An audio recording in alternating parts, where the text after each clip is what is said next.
안녕하세요. 이번 시간에는 취업 규칙을 변경할 때 요구되는 절차 중에서 노동조합의 동의와 같이 근로자 집단이 참여하는 몇 가지 형태에 대해 살펴보도록 하겠습니다. 취업 규칙은 근로계약이나 단체 협약과 달리 사용자가 일방적으로 작성하는 것이어서 늘 근로조건이 불리하게 변경될 가능성을 부인할 수 없고, 바로 이와 같은 이유 때문에 취업 규칙을 작성하거나 변경할 때 근로자 집단의 의견 청취 또는 동의를 받도록 하는 근로자 참여 제도를 마련하고 있는 것입니다. 앞의 과정들을 통해서 우리는 근로기준법은 몇 차례의 개정을 통해 현행 법령에서는 근로자 참여와 관련해서 취업 규칙을 작성 변경할 때 근로자의 과반수로 조직된 노동조합이 있는 경우에는 그 노동조합, 근로자의 과반수로 조직된 노동조합이 없는 경우에는 근로자의 과반수의 의견을 듣도록 하고, 근로자에게 불리하게 변경할 때에는 동의를 받도록 하고 있다는 것을 확인할 수 있었습니다.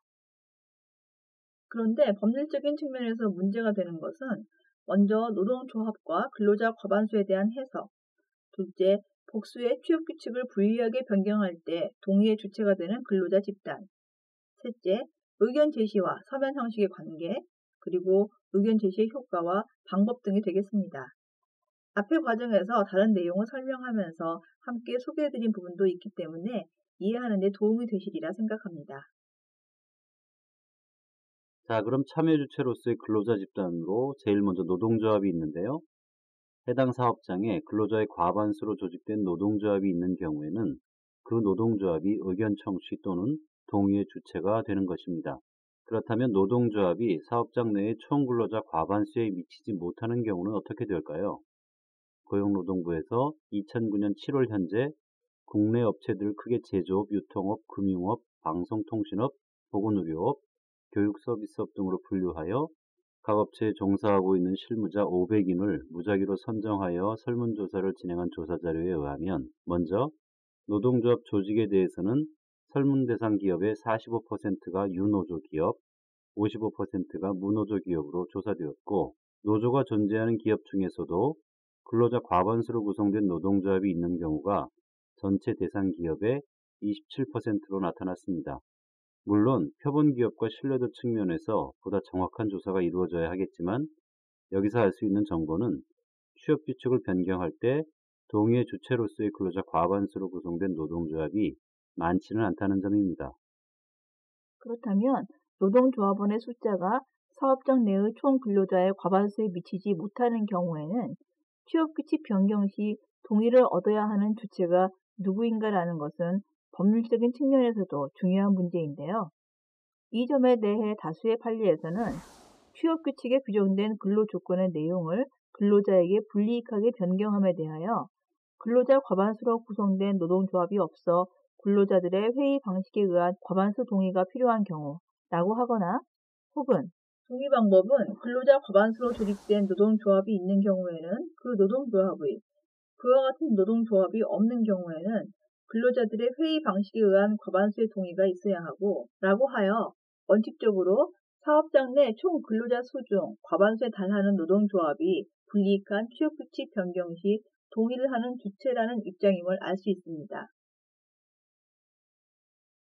한편 근로자 과반수로 조직된 노동조합이라면 예를 들어 퇴직금을 하향 조정하는 보수 규정을 개정한 연후에 추인받는 경우에도 그 당시에 근로자 과반수로 조직된 노동조합이 있으면 가사 그것이 개정 이후에 설립되었고, 이해관계가 있는 개정 당시의 근로자들이 노동조합에 한 명도 가입하지 않은 조합이라 하더라도 노동조합의 동의를 얻어야 하고, 그러한 노동조합이 없으면 회의 방식에 의하여 전체 근로자 과반수의 동의를 얻어야 한다고 하며, 이는 일부 근로자들에게만 불이익한 취업규칙의 변경을 사후에 추인하는 경우에 그 노동조합이 취업규칙을 불이익하게 변경한 당시에는 없었는데 그 후에 설립되었다거나, 그 개정으로 불이익을 입은 근로자들 중 일부는 추인 당시 승진 등의 사유로 노동조합 가입 자격을 상실한 상태였고, 실제에 있어 위 개정으로 불이익을 입는 근로자들 중 노동조합에 가입한 근로자가 전혀 없다고 하더라도 마찬가지로 노동조합의 동의를 얻어야 한다는 것입니다. 자, 그럼 이제 조금 더 구체적으로 근로자 과반수로 조직된 노동조합이 동의할 경우에 어떤 방식으로 노동조합의 의견을 제시하는지가 현실적으로 문제가 됩니다. 판례는 원고 회사의 경우에 있어서는 원심 판시와 같이 근로자 과반수로 조직된 노동조합이 있으므로 이와 같은 경우에 있어서는 노동조합의 동의를 얻어야 한다고 할 것이다. 그러나 이러한 경우에 있어서도 노동조합의 동의는 법령이나 단체 협약 또는 노동조합의 규약 등에 의하여 조합장의 대표권이 제한되었다고 볼 만한 특별한 사정이 없는 한 조합장이 노동조합을 대표하여 하면 되는 것이지 노동조합 소속 근로자의 과반수의 동의를 얻어서 해야 하는 것은 아니다라는 입장인데요.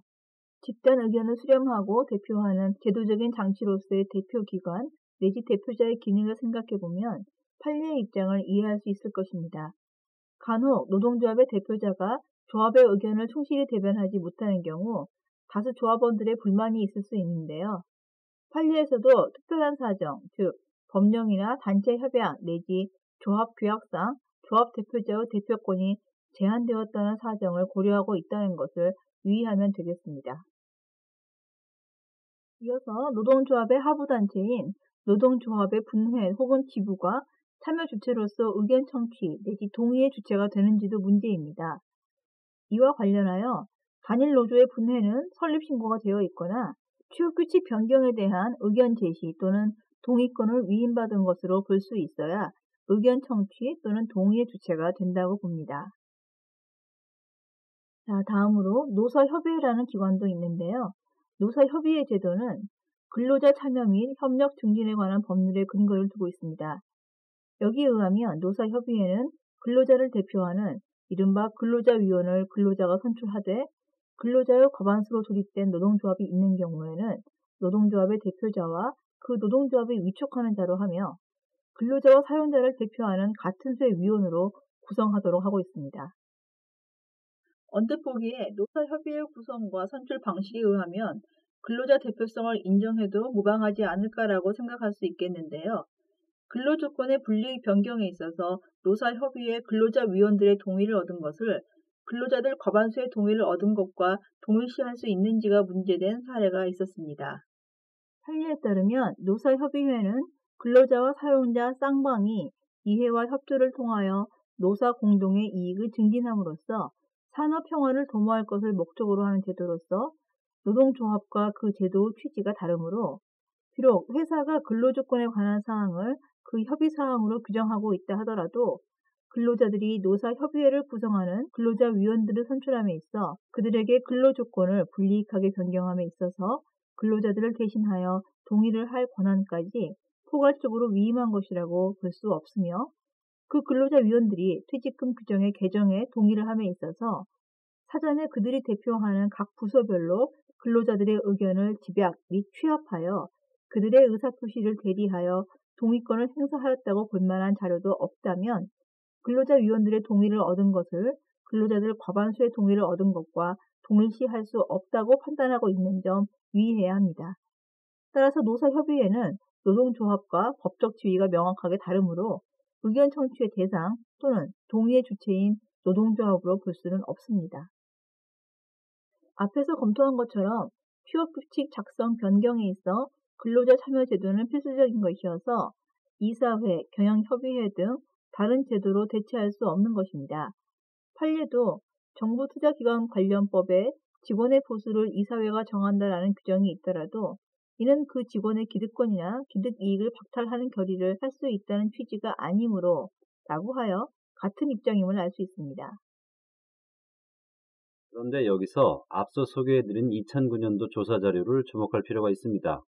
취업규칙을 근로자에게 불리하게 변경할 때 누가 동의를 했는지에 대한 실태가 나타나 있는데요. 이에 의하면 조사 대상 기업에서 취업규칙을 보유한 190개 기업 중 대다수의 기업이 동의를 얻고 있지만 동의를 얻는 경우에도 과반수 노조나 과반수 근로자들의 의견 수렴을 한다는 경우가 69개 기업으로서 36.3%였고 동의를 구하기는 하지만 과반수 상관없이 노조의 동의를 얻는다가 44개 기업으로서 23.1%, 노사협의회의 동의를 얻는다가 37개 기업으로서 19.4%, 노사협의회 근로자위원회 동의를 얻는다가 17개 기업으로서 약 8.9%로 나타나고 있습니다. 보다 정확한 실태 파악을 위해서는 자세한 조사가 선행되어야 할 것으로 보이지만 이 조사 자료에 나타난 것에서 특히 노사협의회 및 노사협의회 근로자위원회 동의를 얻는다고 답한 총 54개 기업은 그 비율로는 약 28%에 이르러 적지 않다는 사실에 관심을 기울일 필요도 있다고 보입니다. 비록 판례가 노동조합과 노사협의회는 근본적으로 취지를 달리하는 제도로 이해하여 노사협의회와 근로자위원회 동의 주체성을 인정하지 않고 있지만 사업 현장의 현실은 이와 다르다는 것을 알 수 있습니다. 네, 취업 규칙을 변경하는 경우에 동의를 받아야 하는 주체에 대해서 알아보고 계시는데요. 이번에는 취업 규칙이 복수로 존재하는 경우를 살펴보겠습니다. 잘 아시다시피 근로자가 통상 근로자와 단시간 근로자, 노동조합 가입 대상자와 비대상자, 사원과 노무원 등과 같이 2개 이상의 집단으로 나뉘어 있더라도 동일하게 구성된 하나의 취업 규칙의 적용을 받고 있다면 의견 청취 또는 동의의 대상은 전체 근로자 과반수를 대표하는 노동조합이나 전체 근로자 과반수가 될 것입니다.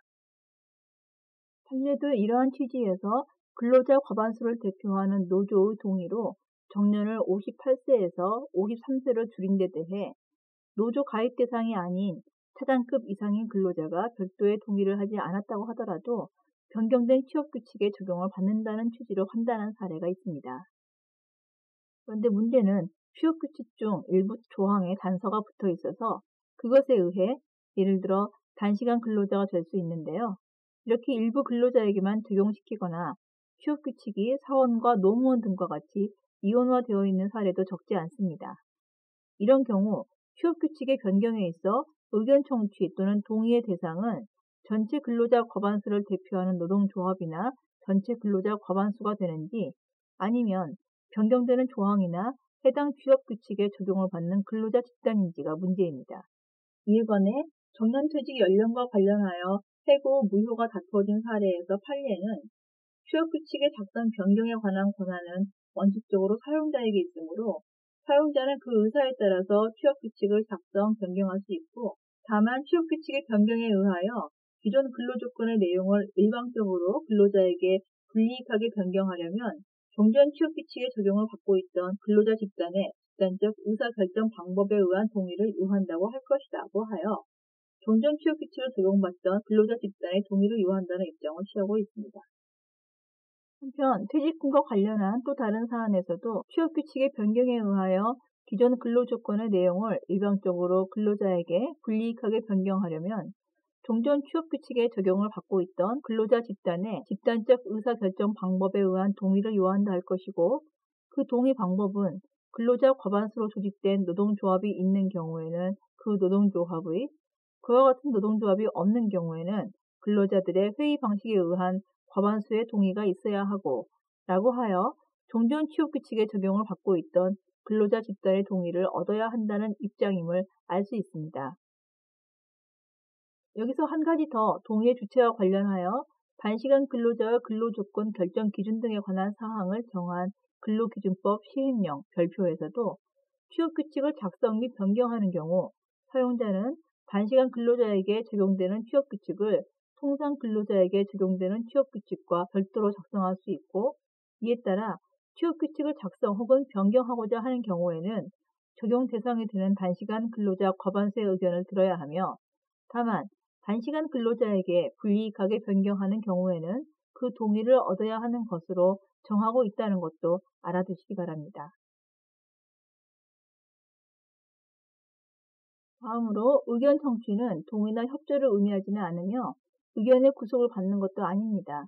따라서 의견을 구한 결과 반대 의사표시를 한 자가 더 많더라도 적법하게 의견을 청취하였다면 그 의견과 다른 내용으로 취업규칙을 변경하였더라도 의견 청취의 효력은 유지됩니다.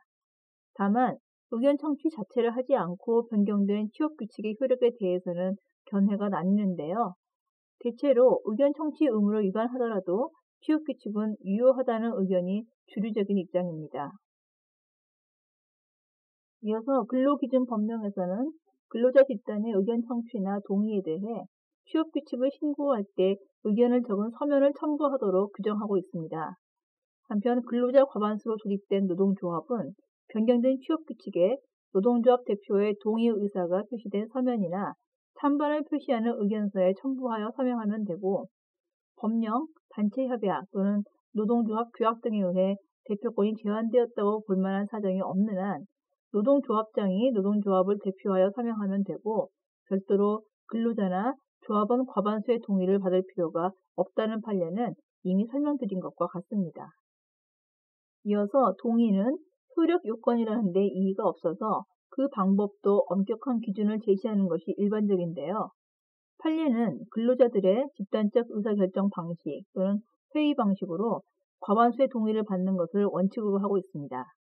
다만 근로자 수가 많아 한 장소에 모든 근로자를 모아놓고 회의를 진행하는 것이 어려우면 사업 또는 사업장의 기구별 또는 단위 부서별로 사용자 측의 개입이나 간섭이 배제된 상태에서 찬반 의견을 집약한 후 이를 전체적으로 취합하는 방식도 허용된다는 점에 대해서도 이미 별도 과정에서 설명드린 것과 같습니다. 이상과 같이 취업규칙을 불이익하게 변경하는 경우에 근로자 집단의 참여에 대해 알아보셨는데요.